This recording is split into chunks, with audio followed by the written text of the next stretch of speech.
Welcome to the Mental Breakdown. I'm Dr. Berney, and today's podcast is going to be about depression, what causes depression, and really try to highlight a little bit about why treatment is important with depression. But first, a couple of announcements. As always, the Handbook for Raising an Emotionally Healthy Child, Part 1, Behavior Management, is available on Amazon Kindle, as is the Elimination Diet Manual. Both are great resources and texts that will help you manage your child's behavior, as well as look to see if diet or nutrition or anything like that is possibly affecting his or her behavioral or emotional or even physical health. So check those out on Amazon Kindle. They're available for immediate download. Great. Been getting some very nice reviews from those. The Parenting Your ADHD Child course is available on paydiallc.com. Go to the show notes of this podcast and you'll find the link to go right to the courses page, and you can see the outline for the parenting course. You'll see what each lesson covers. You'll see that there's some additional resources and other things there that will help you implement many of the strategies that I talk about in that parenting course, and so that you can get it to work right away in your home, helping you and your child just make things a little bit smoother there at the house. So, all right, I think that's all the announcements. As I said, this podcast is about depression, and I hope that it gives you some information, and if you're struggling with depression, I hope that it gives you the little bit of a nudge that you need to maybe get some of the help that would benefit you in getting through this episode of your life and get to where you want to be, into a happy and healthy place. So enjoy.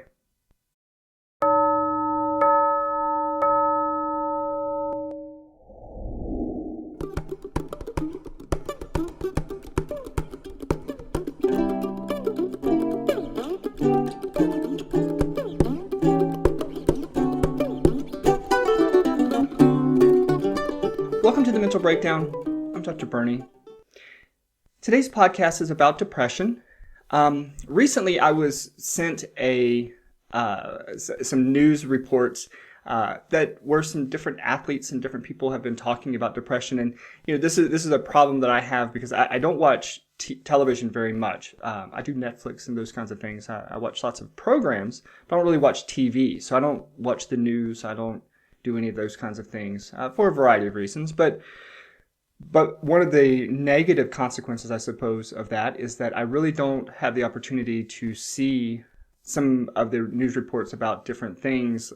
For example, a couple of months ago, leading up to the current Olympic Games, there was an interview with Matt Lauer and Michael Phelps, and where Michael Phelps was talking about being very depressed and having problems with alcohol and some different things, and this led to him going into rehab and all of this, leading into his fifth Olympic Games. So that means he's been competing in Olympic Games for 20 years.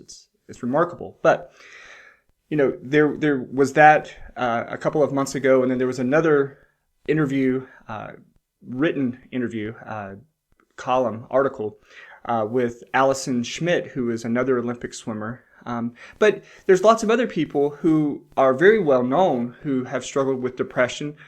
NFL Hall of Famer Terry Bradshaw, actors like John Hamm from Mad Men, Ashley Judd, Owen Wilson, lots of different actors and very what we would typically look at as successful people who have lots of resources, maybe who have lots of money and who have lots of opportunities to do different things that most of us have never done and probably will never do. But yet they really struggle with depression. And so the person who sent me some of this recent information asked, Dr. Berney, how can these people be depressed? Michael Phelps is one of the most decorated, if not the most decorated Olympic athlete of all time. And he's going into his fifth Olympics and may actually be the oldest Olympic swimmer to win a gold medal. But he struggles with depression and even in this interview, sort of hinted in the direction of possibly suicidal ideation and suicidal thoughts at that time. How can that be? How can these people who are otherwise so successful seem depressed? And not seem depressed, but experience serious depression. And so that's what this podcast is about. We're going to talk a little bit about what that is and then where that leads us. So when I think about depression, I consider it from what they call a BioPsychoSocial model. So we got biology, psychology, and social or sociology. So we have the BioPsychoSocial model, and we'll just kind of talk briefly about each of those three. Certainly, any talk about depression or any mental illness for that matter could span multiple podcasts over multiple days, if not longer. So this is going to be relatively abbreviated, and if you're interested in knowing more, write to me and send me some questions, and I will do some more podcasts and talk more about it in a little bit more detail. So when we think about the biopsychosocial model, let's first talk about biology. And so certainly we're just talking about biology, what our body is physically. And more specifically, though, really with depression, is we're talking about biochemistry. There really hasn't been a lot of research to suggest that there's any structural differences in the brain between the depressed person and the non-depressed person. And that should make sense because depression is a mood, certainly, but it's also somewhat of a state of being. But most of us, if not all of us, I think arguably all of us, have experienced depression at some point or another in our life. Whether it was something that happened, we lost someone dear to us, or we were going through something really challenging or really, really troubling, and we experienced those depressive symptoms. And that's a common, a normal, many times, experience, a normal feeling that we have in those times. So it's not like we're talking about, you can look at the picture of a person's brain who's depressed and a picture of a brain of a person who's not depressed and be able to differentiate, be able to say, oh, that person is depressed. So we're talking about chemistry. Now, when we talk about chemistry, that's a little bit misleading as well, because we've all heard about the idea of being, quote unquote, chemically imbalanced. They have a chemical imbalance. That's what makes them moody. That's what makes them this or that. Well, there is some truth to that. However, it's not something that we can really measure. You can't draw some blood and send it to the lab and say, is this person depressed? Does this person have a chemical imbalance that's making them depressed? It doesn't really work like that. It's not diagnostic like that. And so when we talk about a chemical imbalance, we're talking about the way that the brain and the body is working, and most of the way that the brain and body works is through chemicals, through the relay of chemicals in different ways. Now, when your brain is functioning, for example, when I'm having this thought to then use the neuropathways that go to the muscles in my face to make me talk and make my hands move while I'm talking, those are all created by chemicals. Chemicals move from one neurotransmitter to another neurotransmitter that makes that neurotransmitter or that neuron fire. And when that neuron fires, it makes the next neuron fire, and it's just a cascade that goes through to make us move, to make us think, to make us speak, to make us understand. All of that is chemical based.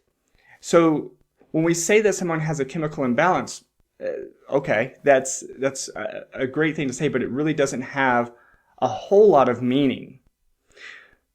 All of that said, certainly people who are depressed tend to have medical or issues with the way in which their brain is functioning or the volume of chemicals that their body is producing. We all know, I think most of us know, that serotonin has been the neurotransmitter primarily implicated in depression. Well, so we think, we'll just give more serotonin and everything will be fine. Well, we are learning that it's a little bit more complicated, or maybe even a lot more complicated than that. So serotonin is implicated, but so are other neurotransmitters such as norepinephrine and dopamine and GABA and glutamate, and just these different major neurotransmitters are also implicated with depression, which is why one medication may work for one patient but not work for another patient, even though they both have depression. So when we're talking though about this biological aspect, we know that there are these chemical imbalances, again, grossly speaking, but we tend to always attribute that to the brain. We think, oh, well, neurotransmitters are neuro meaning brain, meaning nerves, which we think of in the brain. Well, what we're now learning is that one of the areas of our body that has the most neurotransmitters is actually our stomach, our gut. Our gut has just as much, if not in some cases more, neurotransmitters than our brain. So when we talk about that gut-brain axis, that relationship between the gut and the brain, we really do mean that there is this connection because the gut has just as many neurons, or not neurons, but just as many neurotransmitters as the brain. And so when we think again about what the biological aspect of depression could be, it could be inflammation caused in our stomach based upon something that we've eaten. It could be a medical issue that is somewhere in our body that's affecting the way that our body is functioning, that's resulting in this neurotransmitter imbalance in our brain that's causing the depression. It shouldn't be surprising that if a person has a severe medical issue, that is going to potentially result in depressive symptoms. When I was working at the University of South Florida, one of the psychiatrists that I worked with was really interested in working on the mental health aspect, the psychiatric aspect of AIDS. And what he found, of course, is that people with AIDS, it shouldn't be surprising, have lots of issues with mental health problems such as depression and anxiety and stress and those kinds of symptoms. And we know that those symptoms are a manifestation of these medical issues directly sometimes and sometimes indirectly. So there really is this biological aspect of it. Now, that doesn't necessarily mean that medication or surgery or anything like that is the only remedy. It just means that there is a biological aspect to it, and we'll get back to that in just a few minutes. BioPsychoSocial, that was the biology. The psychology of it really has to do with our cognition, our thoughts. Aaron Beck was a pioneer in this area, and he talked about things like cognitive distortions. And he talked about how when we're depressed, we tend to have automatic thoughts that are at the same time negative, distorted, not really based in reality, and absolute. And so we say things like, I always make mistakes. I will never get any better. And so we use these words like always and never because when we're depressed, we tend to use these kinds of absolutes as ways to broadly generalize a problem that we're experiencing right now. So when you're depressed, as an example, and you fail a test, well, the immediate thought is going to be, I always fail tests. I'm so stupid. I will never be able to graduate. I don't even know why I'm here and trying because this is going to happen every time. And those kinds of automatic thoughts get going in our brain. And if we don't implement some type of strategy to stop them, that's when we start, when the problems begin to escalate and we really get into some issues with those automatic thoughts and really be at risk for engaging in some actions that can cause problems and serious issues in the future.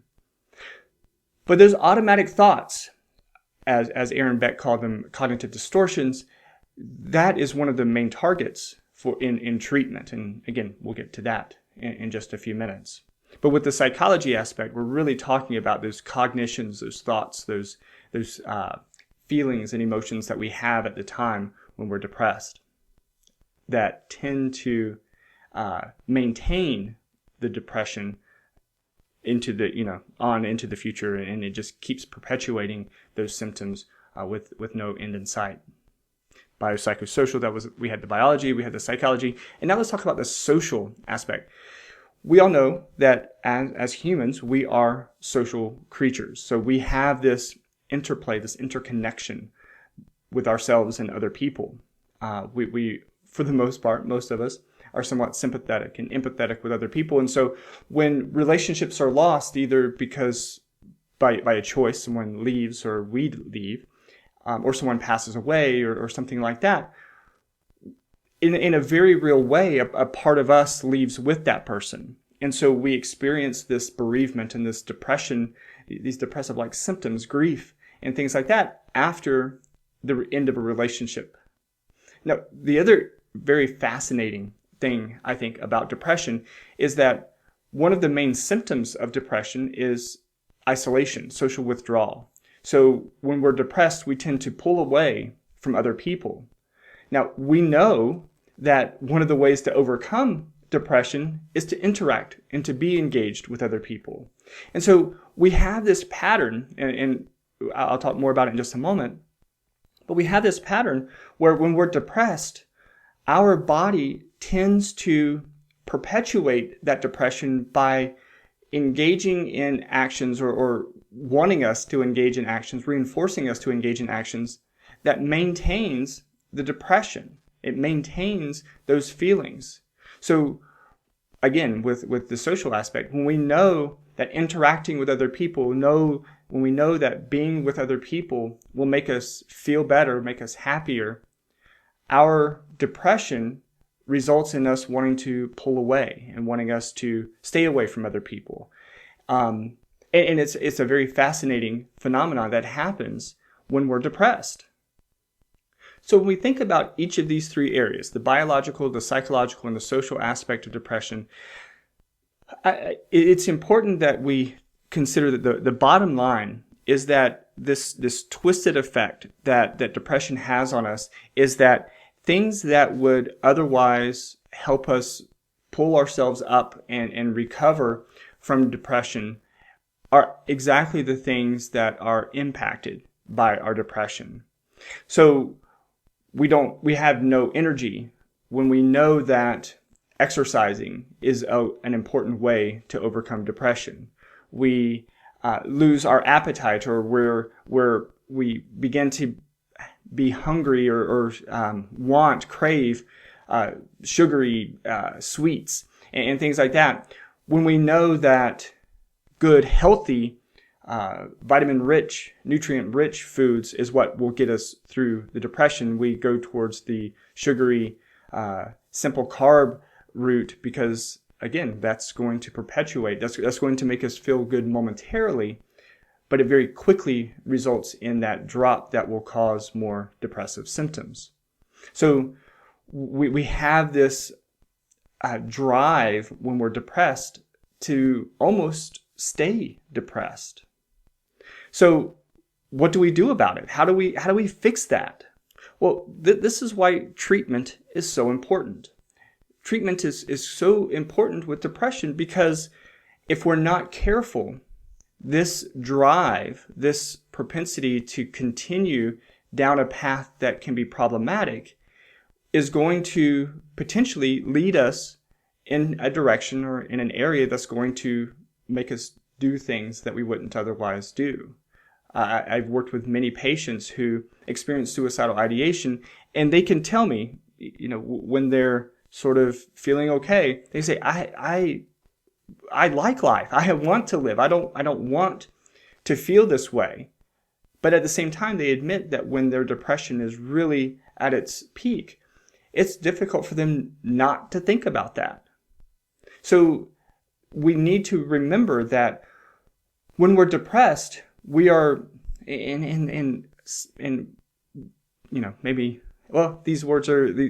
is the truth. When we are depressed, we feel driven to remain depressed. We feel driven sometimes to allow that depression to get worse. And so again, treatment is so important because none of us want to stay in that state. We all want to get better when we're well. We know when we feel better. We know that we want to be well. We know that we enjoy life. We know that we enjoy the things that we're doing. And so we have to do something to remedy these depressive symptoms when we're experiencing them. Today, treatment approaches are shifting considerably. In the past, it was medication, medication, medication. Now, most psychiatrists are referring patients to counseling first before they start medication. And that's because medication, most of the medications for depression, there's SSRIs and other medications that target serotonin, but also some of the other neurotransmitters. Those medications take 2, 4, sometimes 6 weeks to begin to show any efficacy at all. And that's if we have any response to the lowest dose that the psychiatrist would start us on to begin with. So that delay, that amount of time that it takes for the medication to start working, oftentimes is about the amount of time that it takes for psychotherapy to be beneficial for a patient. And so what psychiatrists are doing now, and what's sort of the typical standard, that every psychiatrist doesn't follow this, granted, but the typical standard now is when a patient first presents with depression, we refer them for therapy, psychotherapy first, and then if after a month or two the therapy is not working, hasn't really shown the benefits that we would hope that it would show, then we refer for a psychiatric consult and then potentially medication. So we're trying to do that psychological aspect first, that cognitive behavioral type of approach to dealing with the depression. And the reason that we do that, because remember again, BioPsychoSocial therapy addresses the psychological and many times the social aspects of depression. And then we may think, well, what about the biological part? We're completely missing that. So if I have a biological reason for my depression, the psychological and social piece isn't going to help that. Well, if you thought that, you'd be a little bit incorrect, or maybe a lot incorrect.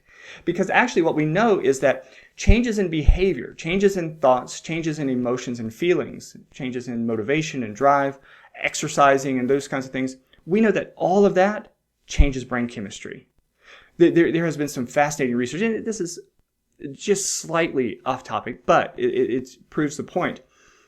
There's been some fascinating research in the area of reading, for example. They'll do brain scans of people who are non-readers. And you can see a non-reader, when we attempt to give them a reading task, you can see how their brain is lighting up and what areas are working and what areas are not working very much. And then you can compare that to a person who is an adequate reader, a good reader, and you can do the same thing with them, and you can compare these two brains. Well, then there's no medication for reading or anything like that, of course. And so we put a non-reader through a reading program. We teach them how to read in a way that's going to be beneficial to them. And when they become readers, and then we put them in that same situation and look at their brain functioning changed. Brain functioning is chemistry. The way that the brain is functioning is, in the basic terms, chemistry. So they change their brain through a therapy, through a training to teach them how to read. The same thing happens with depression, the same anxiety, depression, ADHD, all of these things. When we engage in good therapy that shows benefit, and the patient or the person is doing what they need to do to overcome that from a psychological and social aspect, it changes the biology, it changes the chemistry. So when we address depression initially through psychotherapy, we are addressing the biology as well. We're addressing the psychological, the social, and the biology. So we're getting all three. Medication, that's just going to be chemistry. That's just going to be the biological aspect. There's nothing about medication that's going to help you learn how to cope with those automatic, definitive thoughts that trouble people with depression. It doesn't do anything for that. So we go with psychotherapy first because it helps to address all three. Now, it doesn't have maybe as quick of an effect as medication. It certainly isn't as easy as medication. Medication's easy. You just take the pill and you swallow it once a day. Therapy is going to require work, and therapy is a tool that is so effective if you're able to do it. If you're, well, I say able to do it, but I don't mean able to do it. I mean, if you do it. Anything that we talk about in therapy is something that you're capable of. It's just whether or not you do it. That's not to say that because you can't, that you're weak or anything like that. What that means is that sometimes we have to put forth a great deal of effort to make it happen. And that's understandable. That is what we're here for. That's what psychologists and therapists and counselors are here for. We're here to help you work through that so that you can implement these strategies and get better, deal with those psychological and social aspects of it so that you can get to where you want to be, get back to a healthy way of functioning. So the key here really is getting help as early as possible.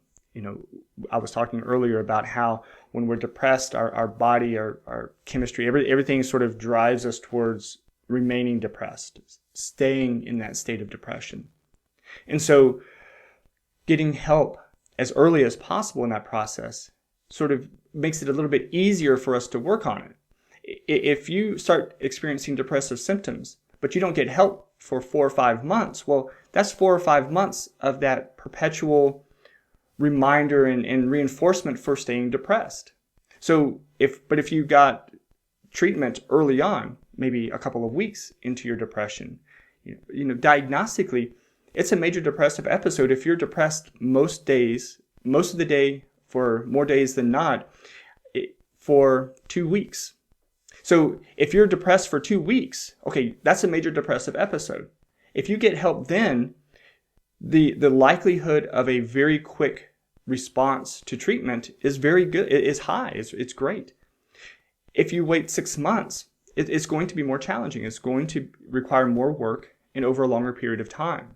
So if you're experiencing some of those depressive symptoms, get help as soon as you can.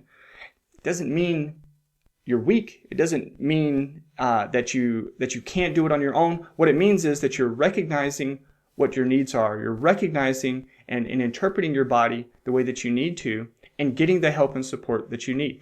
If all of a sudden you couldn't see across the room, you would go to the doctor to figure out what's going on with your vision. Well, if your depression is affecting you in such a way that it's making it hard for you to get up and go to work and do the things that you need to do on a daily basis, why wouldn't you get help for that? It's just as impairing. If you can't go to work because you can't see, or you can't go to work because you can't get out of bed and you have no motivation and drive to do so, the ultimate result is you're not going to work. So why would you get help for one and feel like that's okay, that's legitimate, but not get help for the other? It's just as legitimate, it's just as real, it's just as much of an issue as a vision problem or anything else. So if you feel depressed, even if it's just a little depression, if you look at some of these stories of Michael Phelps or Terry Bradshaw or Owen Wilson or any of these other people who are in the media or who are out there, and we read about them and see them and sometimes envy their lives, and we see, wow, if that person's depressed, what hope do I have? Seek some support, seek help, seek someone to talk to, someone to engage with, so that you can overcome those symptoms, so that you can work and find ways to manage those symptoms in a healthy way. The skills that you learn in therapy are going to be skills that you'll learn every time you have one of those episodes in your life. Again, we all have them. We all experience them from time to time. Even the most positive person has moments where they're down, and sometimes those moments last for days. I certainly know people who are extremely positive, and I will, if I sat back and really thought about it, there are periods where they sort of disappeared, sort of faded into the back. During those times, those are times when they're down, where they're depressed and sad and low. But then when they come back out, here they are, their normal selves again. So everyone experiences it. Everyone feels those things. And we just need to get the support that we need to overcome them, to deal with them and to manage them. When you do that, when you learn these skills and then you're able to implement those skills repeatedly, well, that's when you really are starting to take control of as much of your life as you can, and really helping you to become the you were meant to be. All right. I hope that's helpful. If you're experiencing any of these issues, give us a call in our clinic or another mental health office near you. Get the support that you need. Don't fight it alone. Get help. Help will make all the difference. So, all right.